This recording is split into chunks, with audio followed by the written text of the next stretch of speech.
De volta com o Educador em Entrevista, na companhia agora do Dr. Flávio Luiz Fantini Pereira. Doutor, obrigado pela participação com a gente. Bom dia. Bom dia. Como é que vai?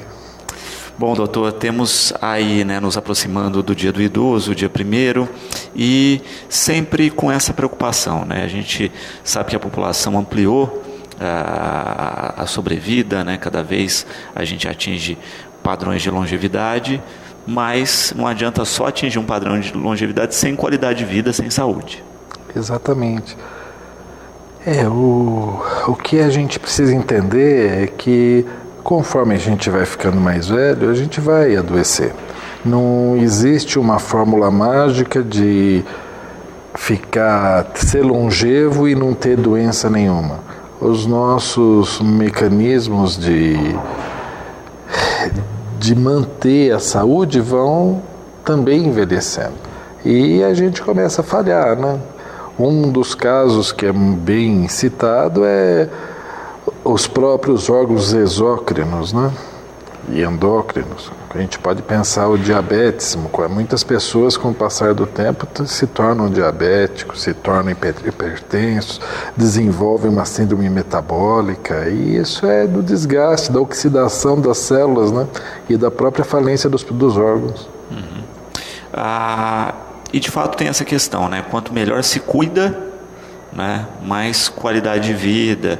Mas hoje a gente percebe também uma questão prática, que é essa rotina turbulenta. A gente corre o risco de pela primeira vez ter declínio, na longevidade em função do padrão de vida. Com certeza. Tem um geriatra italiano que ele fala que a gente envelhece até os 50 anos. Dos 50 anos em diante a gente inflama, que é devido à oxidação e à falta de restituição ad íntegrum das células. A gente vai tendo envelhecimento e uma dificuldade de manter aquele equilíbrio saudável do organismo. Quando a gente pensa nos problemas, ligados aí à chamada melhor-idade, quais são os mais típicos? São os decorrentes da parte neurológica, são as escleroses, são o mal de Alzheimer, mal de Parkinson. Da parte cardiológica, hipertensão, levando a uma insuficiência cardíaca, ao aumento, as doenças coronárias, levando ao infarto. As doenças metabólicas, e também endócrinas, como o diabetes, são o arroz com feijão, e os problemas renais, que decorrem do uso excessivo de alguns medicamentos, como analgésicos. A gente tem muita questão também das doenças como diabetes, por exemplo, que a gente vê cada vez mais ampliado aí, e que você não cura, você controla, Isso está cada vez mais nas rotinas. A gente brinca que muitas doenças a gente não cura, a gente só controla. Se a gente pensar em hipertensão, diabetes, problemas renais, problema neurológico, a gente não cura nada. A gente só acompanha e tenta controlar, mas curar mesmo a gente não cura. E é uma verdade. E o diabetes, dentro dessas, é uma doença ingrata, porque muda toda a rotina da pessoa. Não pode comer o que quer, que é uma das fontes de prazer na terceira idade, restringe muito o indivíduo, faz o indivíduo, se não controlar o diabetes, passar mal, pode entrar até em coma, dependendo de como ele se porta frente à comida. É uma doença bem ingrata, muito difícil para a pessoa da terceira idade.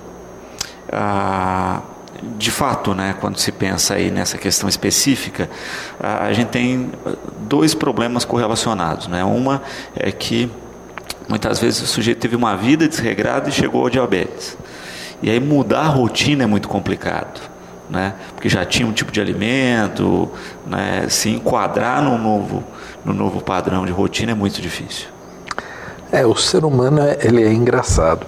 Ele quer fazer tudo errado, mas que depois tem uma pílula mágica que consegue, apesar dele se portar de maneira totalmente contrária aos preceitos lógicos que levam à saúde, que retorne ele ao caminho da saúde sem precisar mudar seus hábitos. E o diabetes não é bem assim.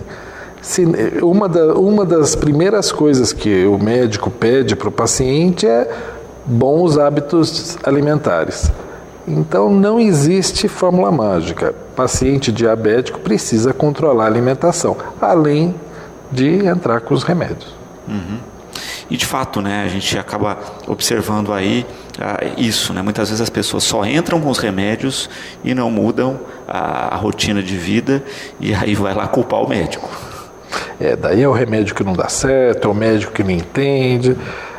Um diabético não pode beber, não pode comer o que quer, tem que cortar doce, não entende que a necessidade de doce é porque o diabetes está descompensado e assim por diante. E é uma doença que é ingrata. Essa é uma doença que muda mesmo a qualidade de vida da pessoa, muda os hábitos e não tem outra maneira.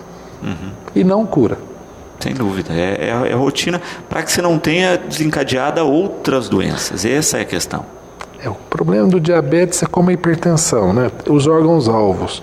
O diabetes ele vai fatalmente, se não controlado, atingir coração, cérebro, rim e vai dar problemas piores do que o diabetes.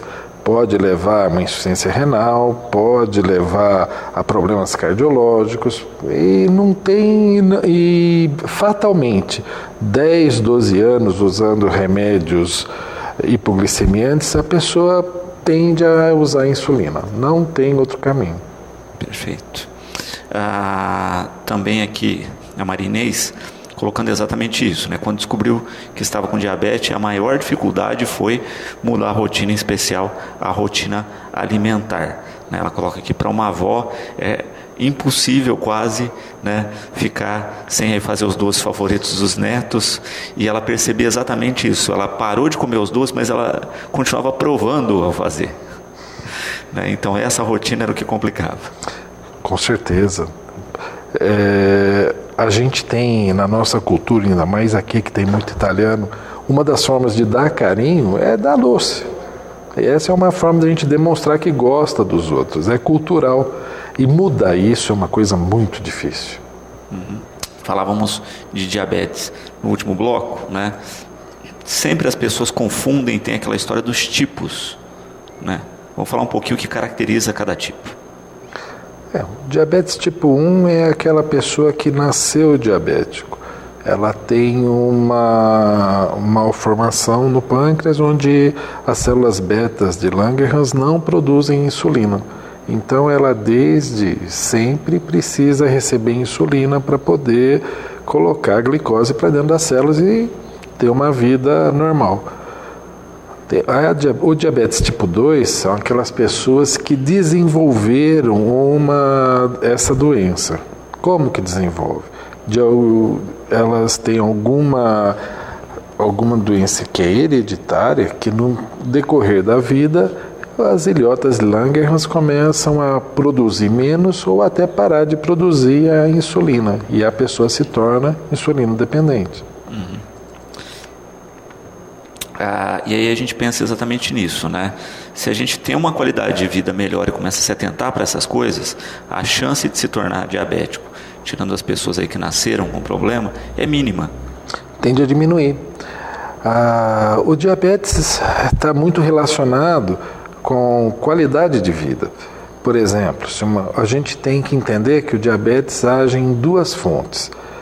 Ela diminui a produção da insulina com o tempo e também aumenta a resistência insulínica no músculo, nos fígados, no intestino.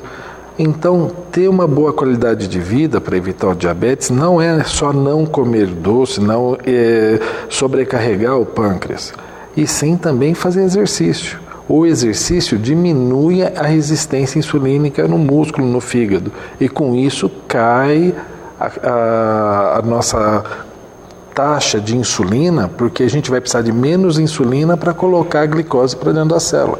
E isso também ajuda a não desenvolver diabetes mais cedo. E de fato, né, a gente acaba vendo que essas rotinas são importantes. E aí eu vou pegar o depoimento de uma espectadora aqui, que diz o seguinte, né? O marido é diabético há mais de 20 anos. Faz hemodiálise, pois paralisou os rins. Já amputou um dedo do pé. Aí ela gostaria de saber se ele pode tomar refrigerante ou deve parar. Deve parar. O refrigerante tem muito açúcar. Mesmo o diet, o refrigerante diet não é que não tem açúcar, ele tem um adoçante que também tem suas calorias. Quem é diabético não pode tomar refrigerante. Por quê? Porque uma das complicações é isso que o seu marido já tem. Se a glicemia começa a ficar muito alta, começa a ter o quê? Problemas periféricos de circulação e mesmo problemas periféricos nervosos. E com isso pode acontecer de ter um mal perfurante plantar e levar a feridas crônicas, necrosam e precisa de amputação para não ter uma septicemia. É uma doença que precisa ser controlada e não pode brincar com ela. Por isso eu acho que ele não deveria tomar refrigerante. E de fato, né, às vezes é um fator, né, a pessoa muda a alimentação, mas não consegue mudar um ponto, como é o caso do refrigerante, mas pensar na questão de substitutivos, né, vamos tentar uma água com gás, né, que simula, não é, mas pelo menos tem uma proximidade, e muitas vezes eu também vejo isso, né, a pessoa não faz um processo retroativo, né, olha, vamos reduzir, né? Olha, não consegui tirar de cara, mas pelo menos o esforço nesse sentido. A gente tem que pensar que o diabetes, ele, se não fizer nada, ele vai levar a complicações sérias. E se a gente conseguir mudar o mínimo que seja, sempre a longo prazo a gente tem um benefício. Você não conseguiu tirar todo o açúcar, mas diminuir bem já é alguma coisa. Ao invés de tomar refrigerante, tomar um suco sem açúcar, só com a frutose da fruta, já é alguma coisa. E é isso que a gente tem que pensar, em substituir alimentos.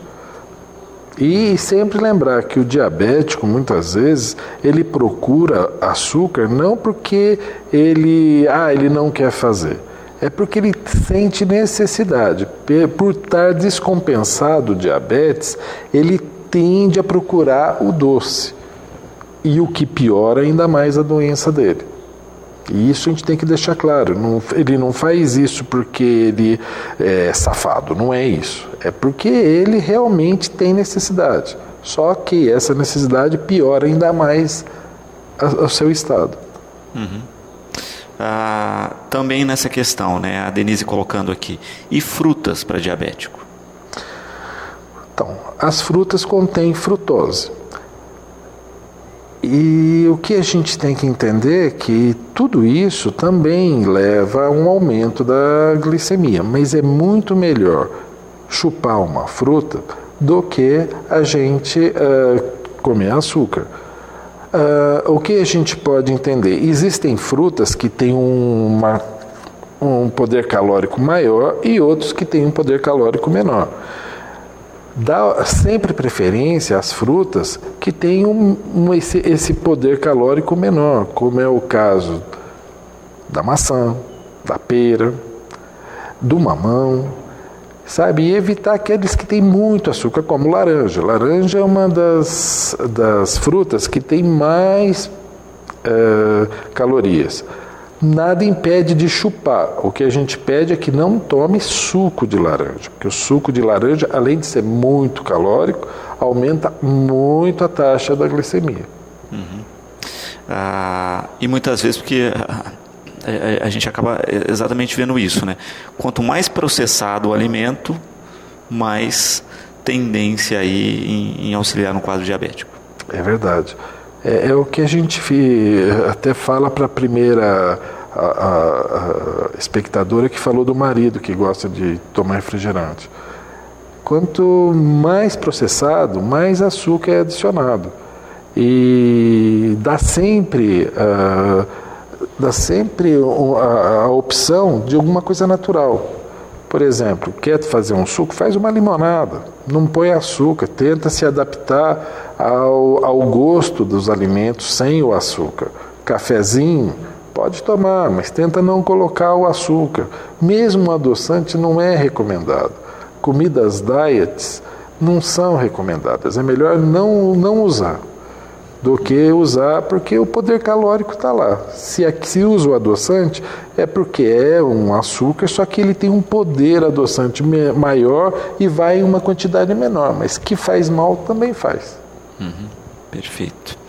Atividade física para diabéticos, é a pergunta do Renato. É essencial, naquilo que eu já falei, para diminuir a resistência insulínica no músculo, no fígado. Isso aí é necessário, porque não adianta só a dieta, precisa também do exercício físico.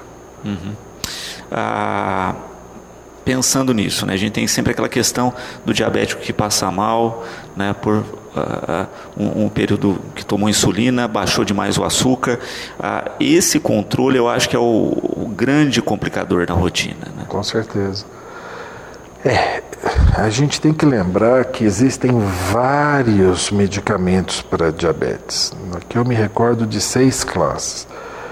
Existem a biguanida, que é a metformina, que age no fígado, diminuindo a resistência insulínica.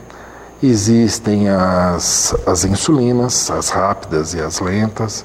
Existem as sulfonilureias, que está mais em desuso, mas ainda existe, que é tipo a glicazida, o daonil.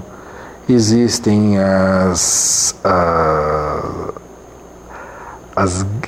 glinidas e as guanisidas. E existe também aqueles que agem no intestino, né, que são os inibidores da peptidase. E cada uma tem uma especificação. E existem aquelas que têm uma ação rápida, que faz diminuir logo essa glicemia, e outras de ação mais lenta. Então, é essencial para os diabéticos saberem como vão tomar o medicamento, saber se aquele medicamento está fazendo efeito, se está tendo pico de glicemia em algum horário, e estabelecer qual é o horário e, se for necessário, mudar essa medicação. Saber qual está sendo melhor, aonde a gente colocar. Geralmente a gente começa agindo com o que aumenta a quantidade de insulina, que são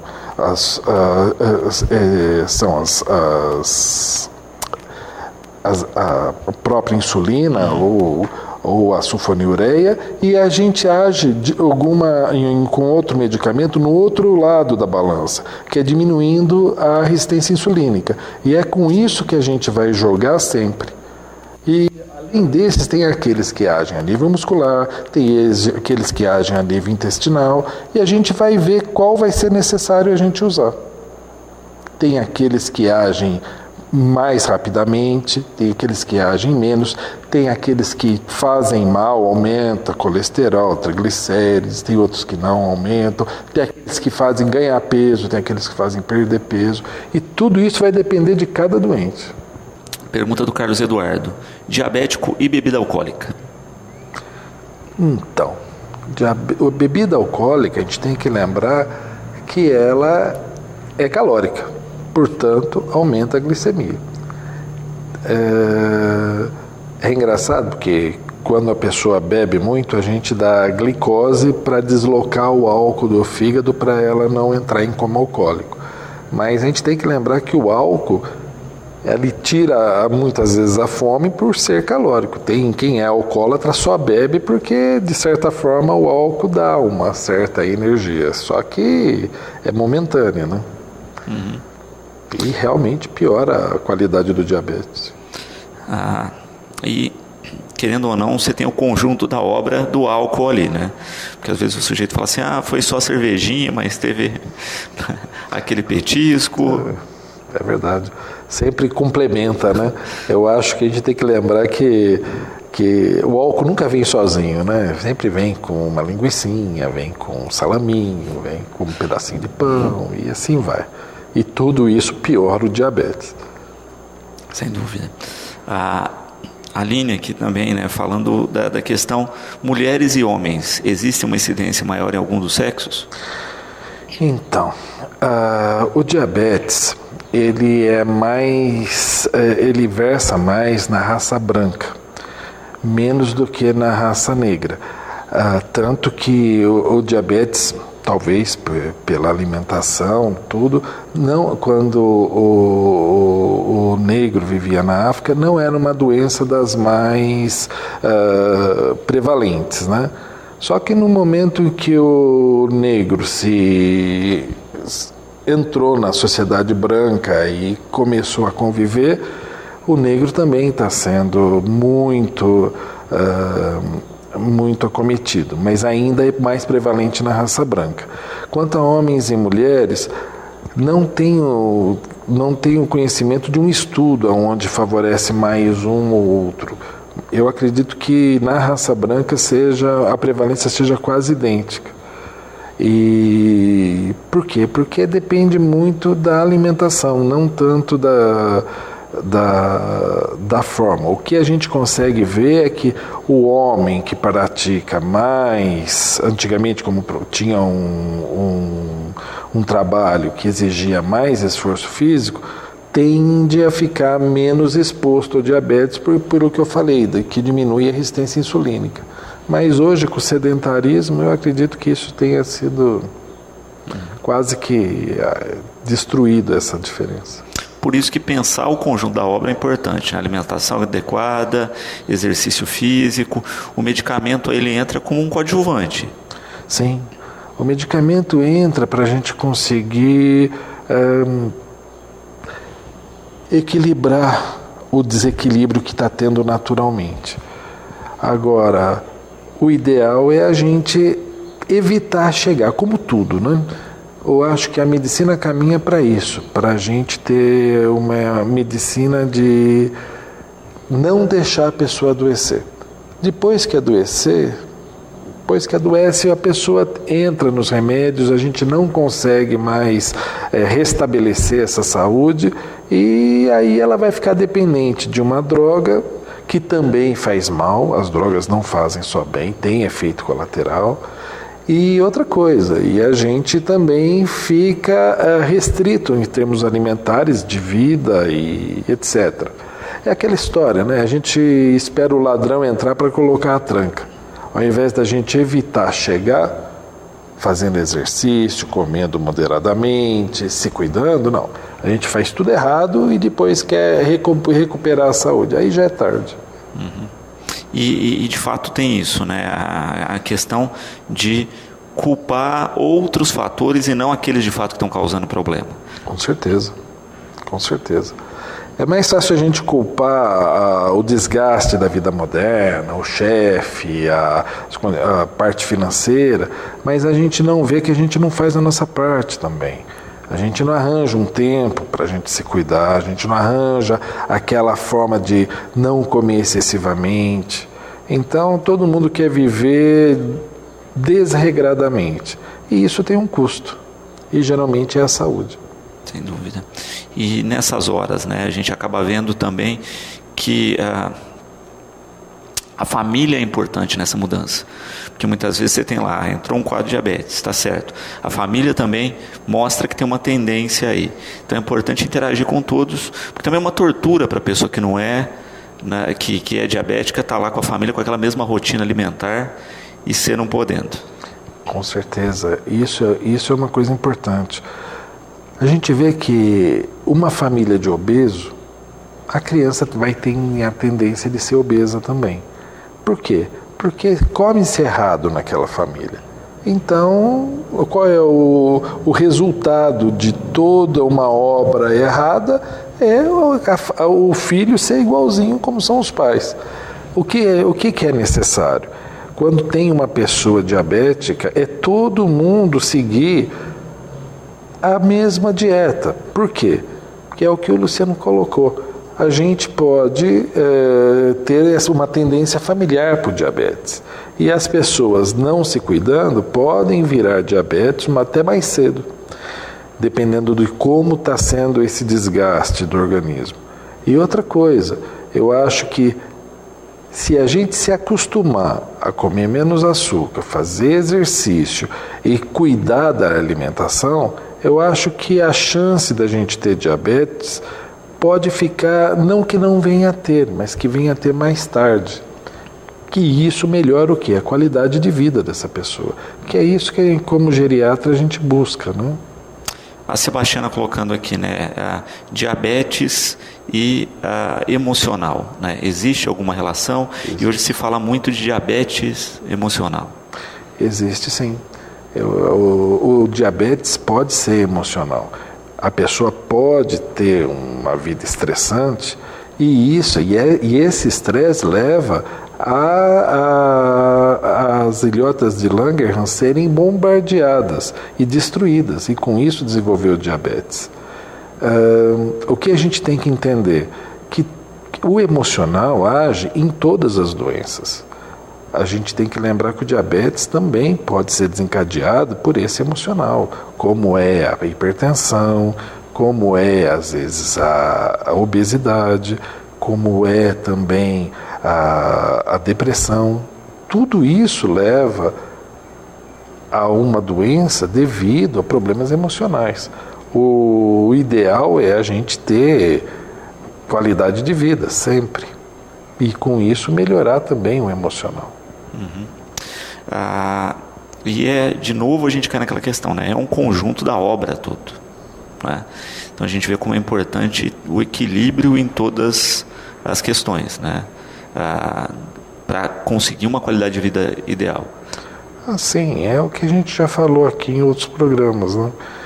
Eu acho que qualidade de vida são várias coisas, né? Ter um bom emprego, ter um serviço que a pessoa seja não só feliz, mas também se tenha contentamento nela, que tenha lazer, que tenha férias remuneradas, que possa estar com a família, com casa, com água encanada, com luz, e viver de uma maneira tranquila, que isso não seja um tormento para essa pessoa. Só que a gente vive num país subdesenvolvido, que quantas pessoas têm isso tranquilamente assim? Período de adaptação ao remédio, né, ou maneiras de se tomar, né? No caso aqui a Kátia, né, ela diz que ela toma metilformina de 500, né, 2 vezes ao dia, né, e às vezes parece que não está fazendo tanto efeito, né? Porque também tem isso, né? Tem pacientes que tomam o medicamento 1 vez ao dia, cada um tem um perfil. Com certeza. A metformina, ela é uma biguanida e ela serve para diminuir a resistência insulínica, principalmente do fígado. Então, o que a gente preconiza? Que é melhor usar a metformina à noite, porque é onde o fígado ele armazena toda a glicose e é onde ele vai está liberando durante a noite para nutrir o cérebro. Então, o melhor horário de usar a metformina é à noite. Só que o que acontece com a metformina? A metformina ela tem seus efeitos colaterais. Um deles é gastrointestinal. É transitório, mas pode dar uma diarreia severa. Isso é fato. E a outra coisa que a gente tem que lembrar da metformina é que ela, embora ela não diminui drasticamente a glicemia. Não é igual a sulfonilureia que devagarzinho vai diminuindo. Ela não diminui, ela não dá hipoglicemia. Ela só diminui a resistência insulínica. Ela diminui, mas não é uma coisa drástica como a insulina. Uhum. Mas existe um período de adaptação ao medicamento, né, que todos passam. E o Rogério coloca isso. Existe algum perfil de a cada tempo ter que trocar o medicamento? O organismo se acostuma ao medicamento?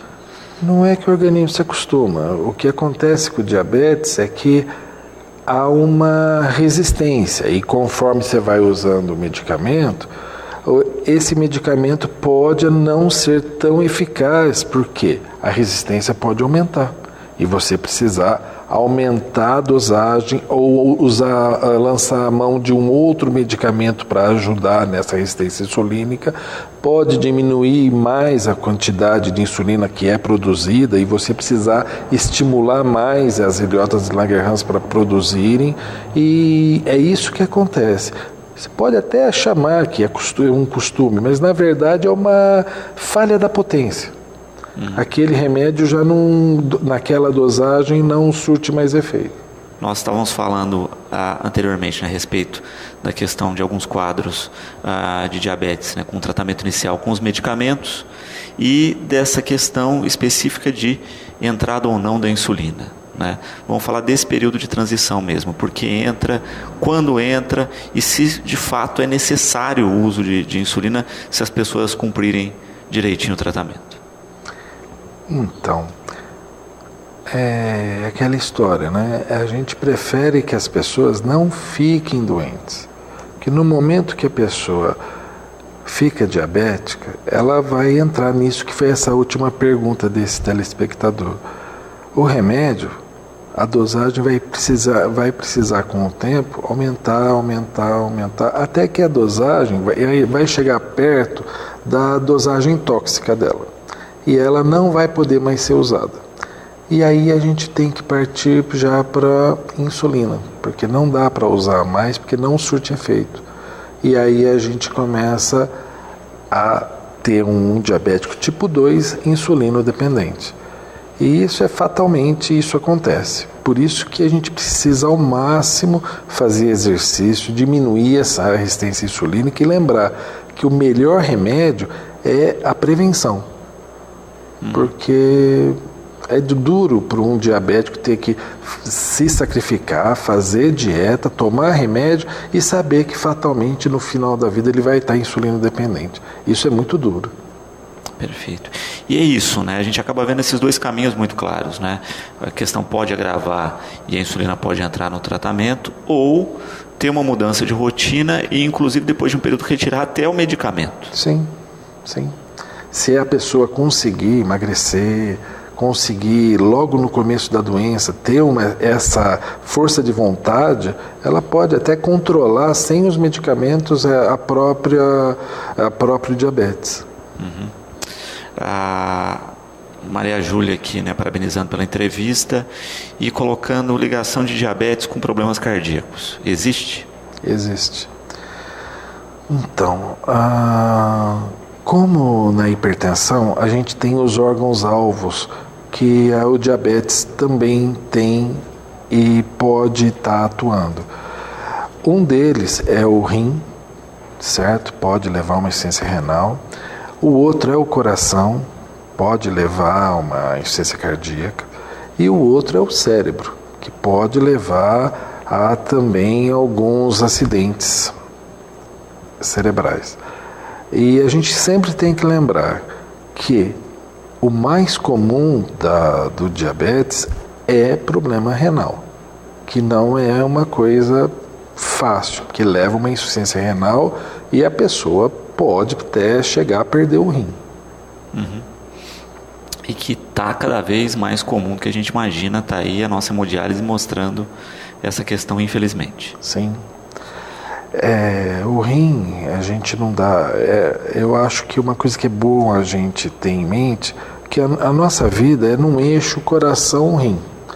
E o que a gente não entende é que todo medicamento que a gente ingere, de alguma forma vai ser processado no fígado e excretado nas fezes e pelos rins, na urina. E esse processo e essa eliminação causa algum tipo de efeito deletério nesses órgãos. Por exemplo, pessoas de idade que têm muita dor articular e abusam de anti-inflamatório, tipo Voltaren, que é o diclofenaco, e isso leva a uma necrose tubular E isso leva a uma insuficiência renal assim muito rápida. E leva, como o Luciano colocou, a pessoa a precisar de hemodiálise. E o próprio diabetes, se ficar descontrolado, pode levar também a uma lesão renal e levar a pessoa à hemodiálise. Por isso que é importante controlar essas doenças, assim como a hipertensão. Uhum.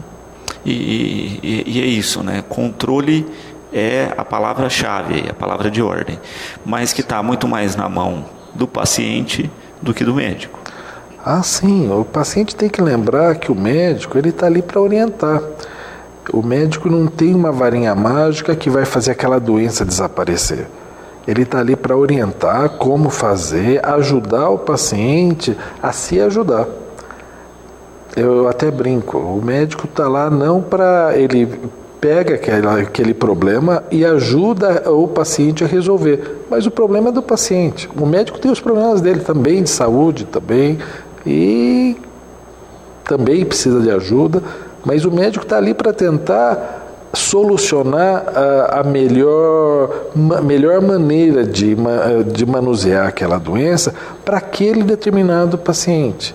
Porque a gente não pode pensar que a doença é dissociada do paciente. Cada paciente vai ter um tipo de abordagem e um tipo de solução, medicamentosa ou não. Uhum. Sem dúvida.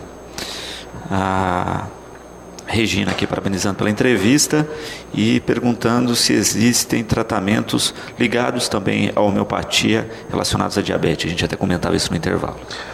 Sim, existem. Basicamente, na homeopatia, a gente faz o mesmo raciocínio da alopatia.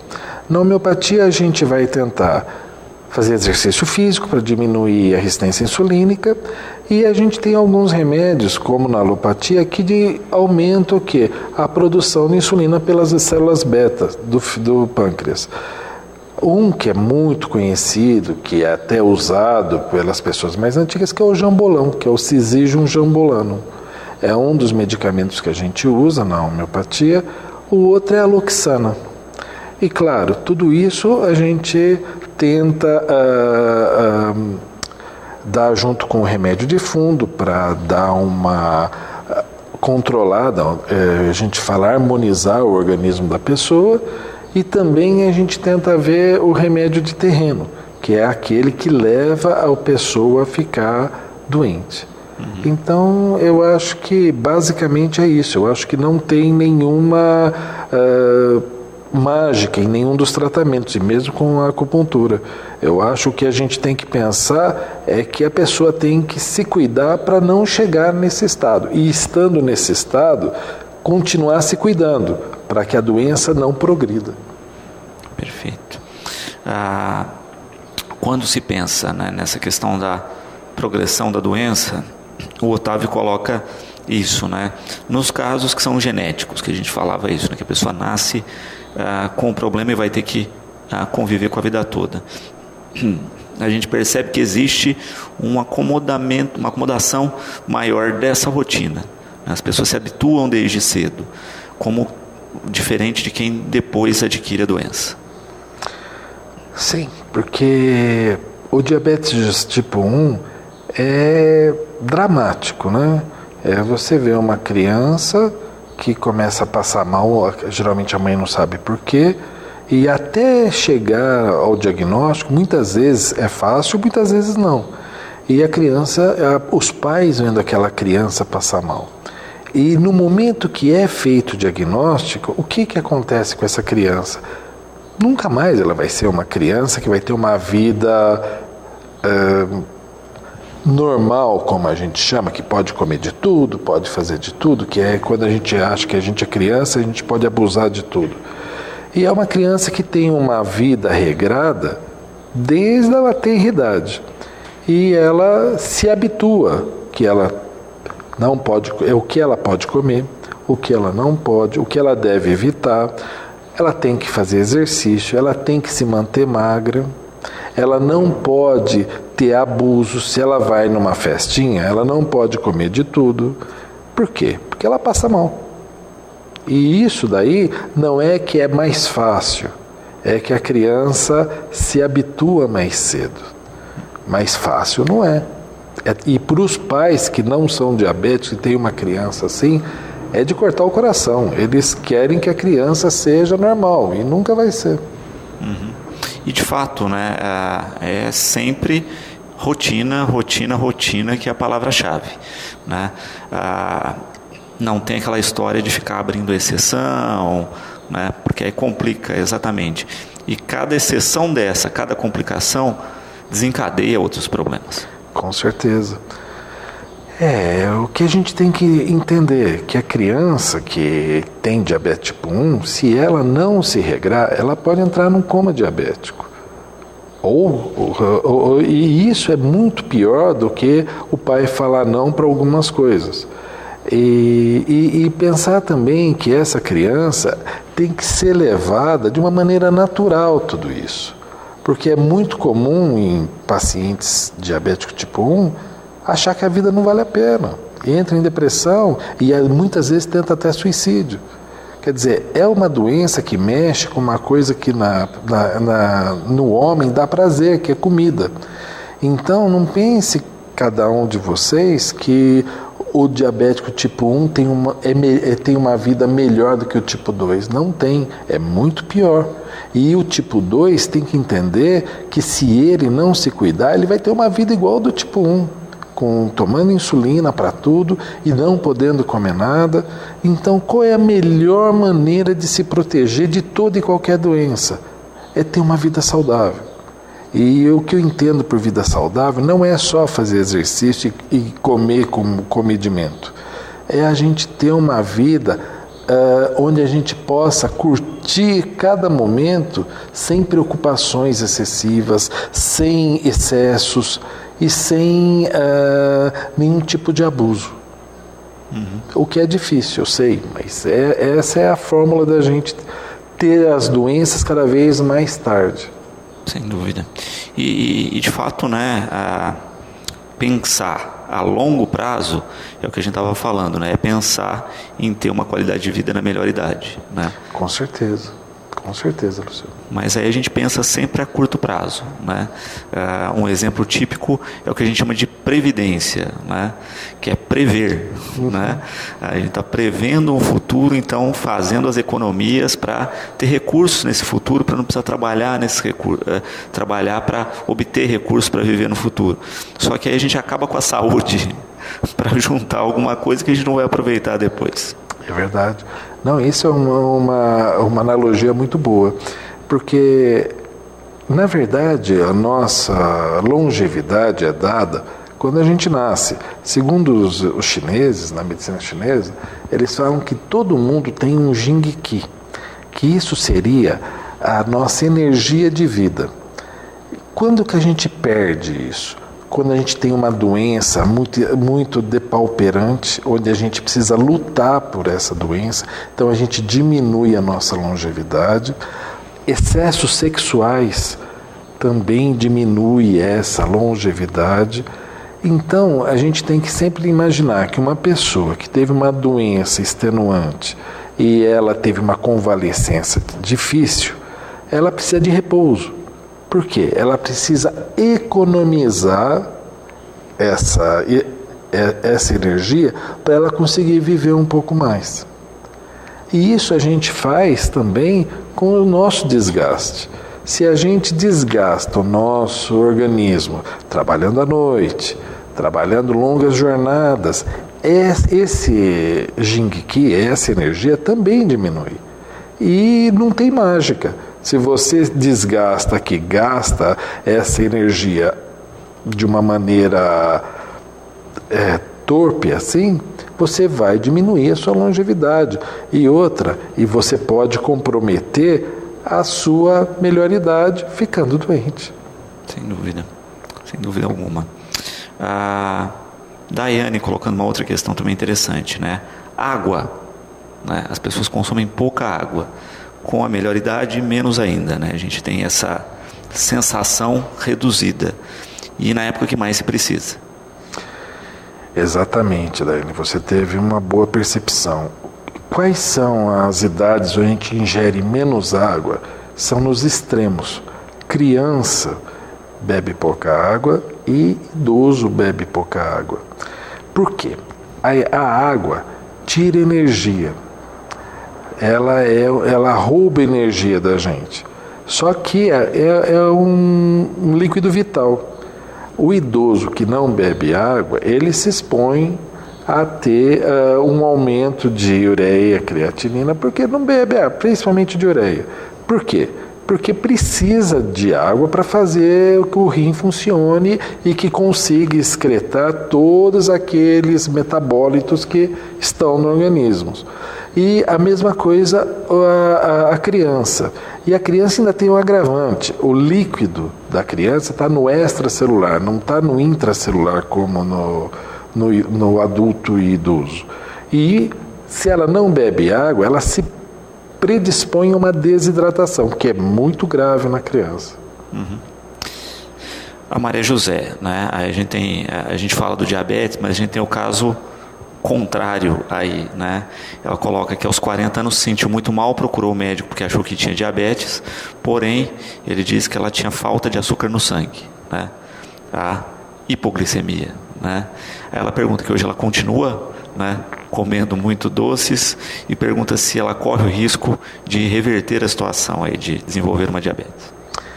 Então, a gente vive uma época onde tudo faz mal, existem os modismos, e a gente esquece, existem os grandes, todo mundo quer ser magro, todo mundo faz dieta, e isso leva a uma hipoglicemia. E não comer também não é uma coisa boa. A gente é igual peixe, morre pela boca. Uhum. A gente morre porque come, mas é pior se não comer. A gente tem uma resistência maior a uma hiperglicemia do que uma hipoglicemia. O coma hipoglicêmico é muito pior do que o hiperglicêmico. E isso acontece muito em quem faz jejum prolongado, quem toma insulina, quem faz uso de sulfonilureia. Por quê?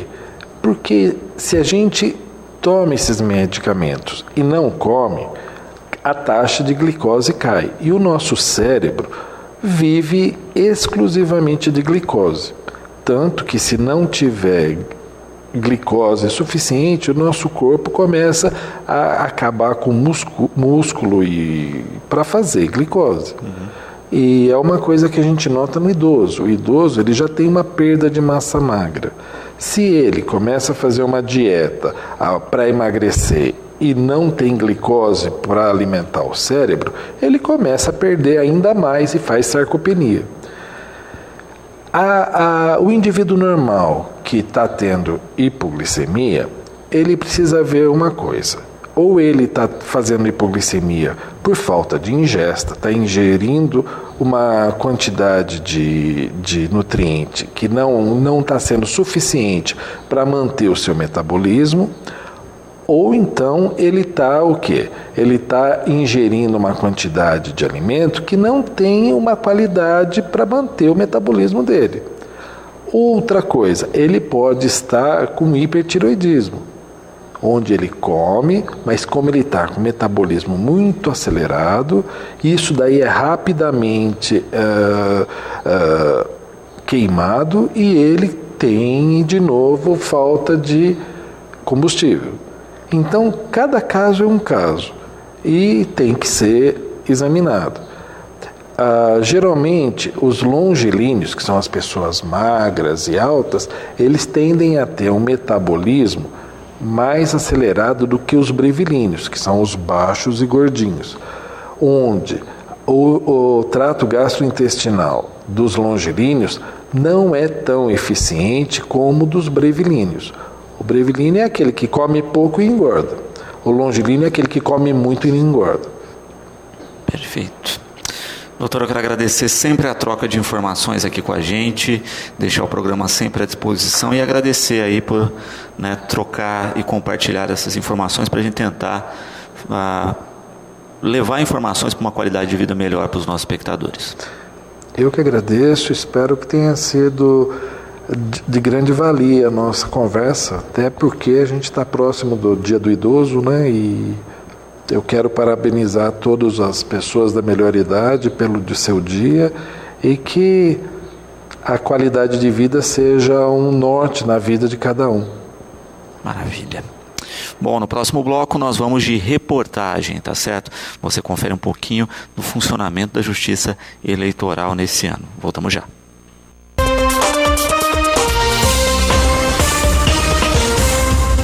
Bem, estou aqui com o juiz eleitoral da 22ª Zona Eleitoral de Batatais, Dr. Fábio Marques Dias. Dr. Fábio, dia 7 de outubro, a que horas começa a votação e que horas termina? O juiz eleitoral informa aos eleitores de Batatais que no dia 7 de outubro a eleição se iniciará às 8 horas da manhã. E terminará às 17 horas. As pessoas que chegarem depois deste horário não poderão entrar na escola. As pessoas que estiverem na escola poderão ali permanecer para fazer a votação e depois deixar a escola. Doutor Fábio, no dia da eleição, dia 7, agora o primeiro turno das eleições, quantos cargos a gente vai eleger e qual é a ordem de votação para o eleitor? Neste primeiro turno, o eleitor vai eleger 6 cargos e a ordem da votação é a seguinte: primeiro, para deputado federal, que são 4 dígitos. Segundo, deputado estadual, que são 5 dígitos. Terceiro, o primeiro cargo de senador, que são 3 dígitos. O quarto é o segundo cargo de senador, também com 3 dígitos. Uma observação: você não pode votar no mesmo senador para o segundo cargo. Se você fizer isso, o seu segundo voto para senador será nulo. Quinto cargo, governador, com 2 dígitos. E o sexto cargo, presidente da República, com 2 dígitos. O que é engraçado, porque as pessoas imaginam que vão votar primeiro para presidente. Isso está errado. O voto de presidente será o 6º e último voto daquele dia. Doutor Fábio, alguns votos para esses cargos são proporcionais e outros majoritários. Explica isso para a gente. É verdade. Os cargos majoritários são os cargos de presidente, senador e governador, ou seja, o candidato mais votado é o candidato que vai ser eleito. Estes cargos não admitem um voto na coligação ou no partido simplesmente, porque é preciso que o sujeito alcance a maior parte dos votos. Então, para estes cargos, não adianta o eleitor chegar com 2 dígitos achando que vai votar em um partido. Não adianta. De outro lado, os de votação proporcional são aqueles onde se admite o voto em uma certa coligação ou partido. Nem sempre o deputado mais votado vai ser o deputado eleito. Ele precisa conseguir atingir um certo número para fazer a proporção e levar o seu partido a ter mais vagas, aqui no nosso caso, na Câmara Estadual ou Federal. Por isso, alguns desses cargos admitem voto em legenda. Vou mostrar para vocês aqui, ó. Quando você for votar para deputado federal, que é um cargo proporcional, você consegue votar só em 2 dígitos, que é a coligação ao partido. A mesma coisa, deputado estadual. Para senador, não. Para senador, você tem que colocar os 3 dígitos aqui para o primeiro, segundo senador. Senão, você não vai conseguir encerrar a sua votação. No caso, nós temos 2 vagas para o Senado. Eu posso votar num senador de um partido ou de uma coligação e no outro de outro partido e outra coligação? Todos os votos são livres e independentes. Você pode votar num deputado federal de um partido, estadual de outro partido, um senador de um partido e outro de outro partido. É a opção do eleitor. Ele está livre para escolher independentemente do partido. Denner, quais são os documentos oficiais que identificam o eleitor para acompanhar o título? a carteira de identidade, RG, a carteira de categoria profissional reconhecida por lei, como por exemplo a OAB, carteira de trabalho, certificado de reservista, carteira nacional de habilitação, passaporte e agora a gente tem uma novidade, o e-título para aquelas pessoas que fizeram o cadastramento biométrico. Muitas pessoas instalaram o e-título, mas não fizeram o cadastramento biométrico. Vem sem a fotografia. Aí precisa de um documento para acompanhar também no smartphone. Exatamente. Ele vai servir como título comum, quem não fez a biometria. Mas aí precisa acompanhar com o documento de identificação com foto oficial. Se vier a foto, somente o e-título serve. Isso, se a pessoa já ter feito a biometria, né, o cadastramento biométrico, já vai vir a foto no e-título. Então, ele vai servir apenas, o e-título vai servir para a pessoa ser habilitada para votar. Eu vou passar o telefone de contato, né, e o endereço do cartório eleitoral, se alguém tiver dúvida, né. O telefone é o 3661-0193 e o endereço é Avenida Dr. Chiquinho Arantes, número 534, aqui no centro, né, aqui próximo da Escola Washington Luiz. Bem, doutor Fábio, a fila está aumentando. O que acontece a partir de agora? Depois das 8 horas, começa a votação. Os eleitores se apresentam para as sessões eleitoral. O eleitor que tem todos os documentos pode entrar. O que não tem vai ter que ir embora. Por exemplo, esse primeiro eleitor não trouxe o documento de identidade. Então nós vamos ter duas categorias de eleitores. Aqueles que não foram fazer a biometria e vão ter aquele título comum. E depois aqueles que fizeram a biometria e vão ter o título comum anotadinho ali, biometria. Esses dois vão vir com simplesmente um documento que é o título de eleitor. O título de eleitor não identifica a pessoa, ele não tem foto. Então, estes dois vão ter que trazer um documento de identificação. Só não vai precisar trazer o documento aquele que fez a biometria e baixou no celular o e-título. Aquele e-título tem a biometria e a foto. Então, vamos imaginar que chegou aqui na nossa sessão simulada, um eleitor que tem a biometria. Então ele vai chegar, vai se identificar lá para os mesários, com o título dele que está anotado biometria e o documento. O pessoal da mesa vai achar o nome dele na lista e ele não vai assinar nada. Ele vai colocar o dedo para fazer a sua identificação. Vou lembrar para vocês, os dedos que valem são os dedos que fazem a pinça. O dedão e o primeiro dedo que fazem a pinça. Um desses dois dedos de qualquer uma das mãos vai ser identificado. Identificado, ele passa a poder votar na cabine. Doutor, agora nós soubemos que está chegando um eleitor que não tem a biometria, título normal. Título normal. A pessoa que não fez a biometria não está impedida de votar. Ela pode, deve, vai votar com o título antigo. A única diferença, quando ela chegar, ela vai ser identificada e ela vai ter que assinar o caderno de votação. Aquilo que o primeiro fez com a própria digital, esse segundo vai fazer assinando o caderno de votação. Identificou, assinou, ele vai ser liberado para ir votar lá na urna eletrônica. Doutor Fábio, agora nós estamos aqui praticamente na parte final e a mais importante da votação, a urna eletrônica. O que o eleitor faz a partir de agora da liberação da urna? Primeira coisa, o eleitor pode ficar tranquilo, a urna é indevassável, não vai ter ninguém atrás dele aqui, é ele a consciência e a urna para votar.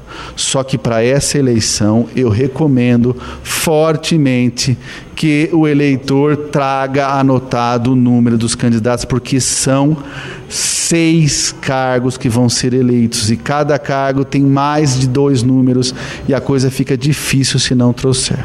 Mas vamos lá. O eleitor chegou, está aqui na frente da urna, ele vai poder digitar o número dos seus candidatos.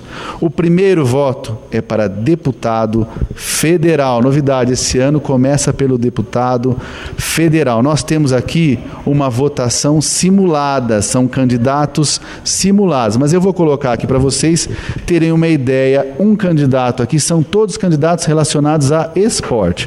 Então o eleitor vai vir, tem um teclado aqui que é igual ao teclado do telefone, tem a tecla branco, corrige e confirma que é até maior que as outras, branco, branco, corrige de cor laranja e o confirma que é o verde. Como ele deve fazer?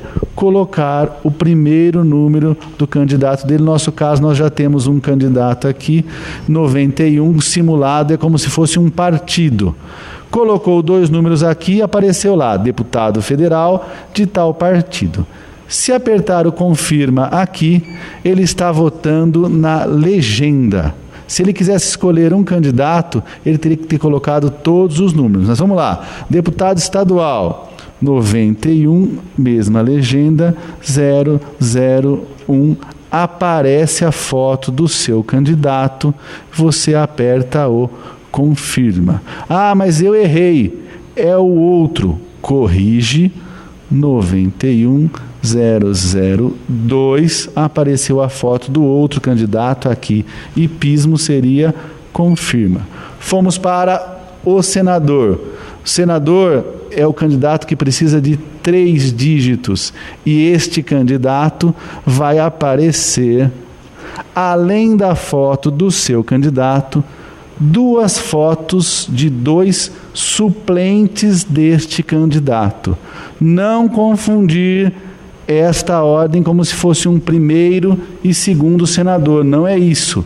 É um senador com 2 que vão ser os seus suplentes no caso dele estar impedido. Votando para senador o primeiro, vem uma segunda votação para um segundo cargo de senador. Hoje, esta eleição, nós vamos eleger 2 senadores. Se você colocar o mesmo número do primeiro senador, o seu voto vai ser considerado nulo. Você tem que escolher 2. Se você quiser votar nulo, ok. Mas se você votar 2 vezes no mesmo senador, não vai computar 2 votos para ele. Vai ser um voto válido e um voto nulo. Então vamos corrigir isso aqui para escolher um segundo candidato a senador. Lembre-se, vão aparecer fotos de 2 suplentes. Votou para o segundo senador, os 2 últimos votos, governador, sempre foto do governador, o candidato, e do seu vice. E o último que as pessoas ficam esperando mais, mas que vai ser o último, é o candidato a presidente, foto do candidato e do seu vice. Quando você confirma o último voto, a urna faz um barulho um pouco mais prolongado, prestem atenção. Doutor Fábio, o eleitor chega aqui para cumprir o seu dever de eleitor, mas não quer votar em nenhum candidato, quer votar em branco ou anular o voto. Estas 2 opções demandam 2 ações diferentes. Se você quer votar em branco, a urna já tem aqui a tecla branco. Você aperta em branco, ela pergunta, é isso? Voto em branco? Você aperta o verde, você votou em branco para deputado federal, no caso. Vamos de novo, em branco para deputado estadual. Você aperta, ele confirma. Ah, eu quero anular de senador. Anular o voto demanda que o eleitor escolha um número que não é de nenhum candidato. Nós já sabemos aqui que esse 900 simulado não é de nenhum candidato. Então vai aparecer imediatamente voto nulo. É a sua vontade? Confirma, você votou nulo. Corrige. Você vai votar e errou. Nossa, eu estou colocando um número aqui que eu errei, não é o número, tanto que está dando nulo. Você vem na tecla do meio, alaranjada aí, corrige. Aí você coloca um número correto, aparecem os seus candidatos e para votar, confirma. Doutor Fábio, o eleitor que não estiver no seu domicílio eleitoral no dia da votação, o que ele deve fazer? O eleitor que não vai votar deve justificar. Se você está em Batatais e não é eleitor aqui, você deve procurar qualquer das escolas que são sessões de votação e ali, com seus documentos, você vai preencher um formulário de justificação. Preenchido esse formulário, você vai ser encaminhado para qualquer zona de votação para que esse formulário seja digitado pelo mesário na urna, justificando o seu voto. Lembre-se, você que não está na sua zona eleitoral, se você está na sua cidade e é eleitor registrado, o voto no Brasil é obrigatório, você deve comparecer. Só estão dispensados de fazer a votação no dia aqueles eleitores que têm o título e são menores de 18 anos, o voto deles é facultativo, e também importante, os eleitores que estão registrados e têm mais de 70 anos, essas pessoas também têm o voto facultativo, ou seja, mesmo estando na sua sessão eleitoral, eles não são obrigados a comparecer. Se nesse dia o eleitor estiver acamado em tratamento médico, depois disso, depois do ocorrido, ele deve procurar o cartório eleitoral para fazer essa justificativa. Eu estava na minha cidade, mas por algum motivo de saúde ou empecilho, eu não pude ir. O cartório eleitoral, depois da eleição, é que fará essa justificação. se ele tiver com saúde e não comparecer, a última saída é a multa. É a multa. Se ele estava, não veio, quando comparecer no cartório para explicar e dizer eu não tenho uma explicação, o senhor vai ter que pagar uma multa. Não é nada absurdo, são valores irrelevantes, mas é necessário fazer isso para ficar em dia com a Justiça Eleitoral.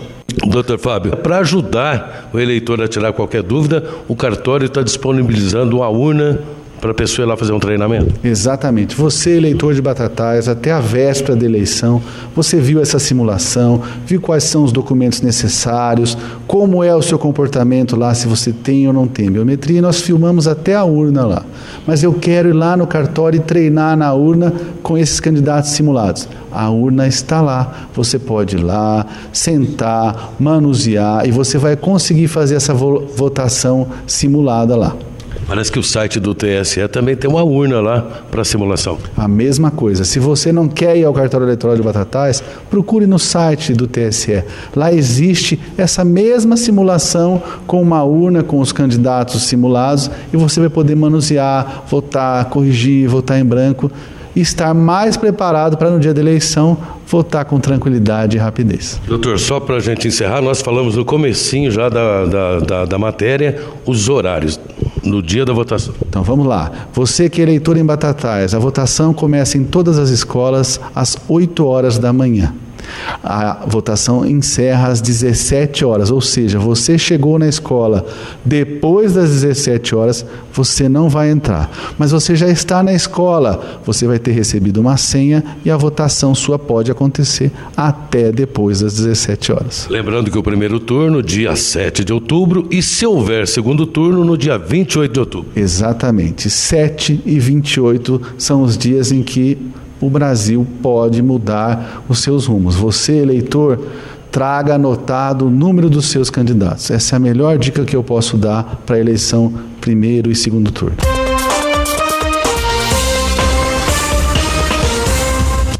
Tá certo, o programa de hoje vai ficando por aqui.